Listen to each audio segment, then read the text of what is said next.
ಈ ದಿನದ gold rate. ಚಿನ್ನದ ಜೊತೆಗೆ ಬೆಳ್ಳಿ ದರವು ಗಮನಾರ್ಹವಾಗಿ ಏರಿಕೆಯಾಗಿದೆ. ಅಂತಾರಾಷ್ಟ್ರೀಯ ಮಾರುಕಟ್ಟೆಯಲ್ಲಿ ಬೆಳ್ಳಿಯ ಬೆಲೆ 2%ಕ್ಕೂ ಹೆಚ್ಚು ಏರಿಕೆ ಕಂಡಿರುವ ಪರಿಣಾಮ ದೇಶೀಯ ಮಾರುಕಟ್ಟೆಯಲ್ಲೂ ಬೆಳ್ಳಿ ದರ ಹೆಚ್ಚಾಗಿದೆ. ಬೆಂಗಳೂರು ಮಾರುಕಟ್ಟೆಯಲ್ಲಿ ಇಂದು ಒಂದೇ ದಿನದಲ್ಲಿ 24 ಕ್ಯಾರೆಟ್ ಚಿನ್ನದ ದರ 10 ಗ್ರಾಂಗೆ ₹2,000 ಏರಿಕೆಯಾಗಿ 1,49,570 ರೂಪಾಯಿಗೆ ತಲುಪಿದೆ. ಈ ಅನಿರೀಕ್ಷಿತ ಏರಿಕೆ ಚಿನ್ನ ಖರೀದಿಸಲು ಯೋಚಿಸಿದ್ದ ಗ್ರಾಹಕರಿಗೆ ಮತ್ತೊಮ್ಮೆ ಶಾಕ್ ನೀಡಿದೆ. ಇದೇ ವೇಳೆ 22 ಕ್ಯಾರೆಟ್ ಚಿನ್ನದ ಬೆಲೆಯಲ್ಲೂ ಗಣನೀಯವಾಗಿ ಹೆಚ್ಚಾಗಿದೆ. 10 ಗ್ರಾಂ 22 ಕ್ಯಾರೆಟ್ ಚಿನ್ನದ ದರ ₹1,800 ಏರಿಕೆಯಾಗಿ 1,37,010ಕ್ಕೆ ವಹಿವಾಟು ನಡೆಯುತ್ತಿದೆ. ಜಾಗತಿಕ ಮಾರುಕಟ್ಟೆಯ ಬೆಳವಣಿಗೆಗಳು, ಡಾಲರ್ ಮೌಲ್ಯದ ಏರಿಳಿತ ಹಾಗೂ ಅಂತಾರಾಷ್ಟ್ರೀಯ ಬೇಡಿಕೆಯ ಪರಿಣಾಮವಾಗಿ ಚಿನ್ನದ ದರಗಳಲ್ಲಿ ಈ ಹೆಚ್ಚಳ ಕಂಡುಬಂದಿದೆ. ಮತ್ತೊಂದು ಕಡೆ ಬೆಳ್ಳಿ ದರವು ಭಾರಿ ಜಿಗಿತ ಕಂಡಿದೆ. 1 ಕೆಜಿ ಬೆಳ್ಳಿ ಬೆಲೆ ₹5,000 ಏರಿಕೆಯಾಗಿ ₹2,60,100 ತಲುಪಿದೆ. ಸ್ಥಳೀಯ ಬೇಡಿಕೆಗೆ ಅನುಗುಣವಾಗಿ 22 ಕ್ಯಾರೆಟ್ ಚಿನ್ನದ ಬೆಲೆ ನಗರದಿಂದ ನಗರಕ್ಕೆ ವ್ಯತ್ಯಾಸವಾಗುತ್ತದೆ. ಮದುವೆ ಸೀಸನ್ ಮತ್ತು ಆಭರಣಗಳ ಸಂಸ್ಕೃತಿಯಿಂದಾಗಿ ಚೆನ್ನೈನಲ್ಲಿ ದರ ತುಸು ಹೆಚ್ಚಾಗಿದ್ದರೆ ಮುಂಬೈ ಮತ್ತು ಬೆಂಗಳೂರಿನಲ್ಲಿ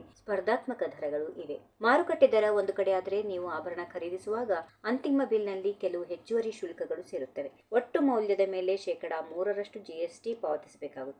ಇದರೊಂದಿಗೆ ಡಿಸೈನ್ಗೆ ಅನುಗುಣವಾಗಿ %5ರಿಂದ 15% ಮೇಕಿಂಗ್ ಚಾರ್ಜ್ ಅಂದ್ರೆ ತಯಾರಿಕಾ ವೆಚ್ಚ ಇರುತ್ತದೆ. ಈ ವಿಡಿಯೋ ನಿಮಗೆ ಇಷ್ಟವಾದಲ್ಲಿ ಲೈಕ್ ಮಾಡಿ, ಶೇರ್ ಮಾಡಿ, ಸಬ್ಸ್ಕ್ರೈಬ್ ಮಾಡಿ.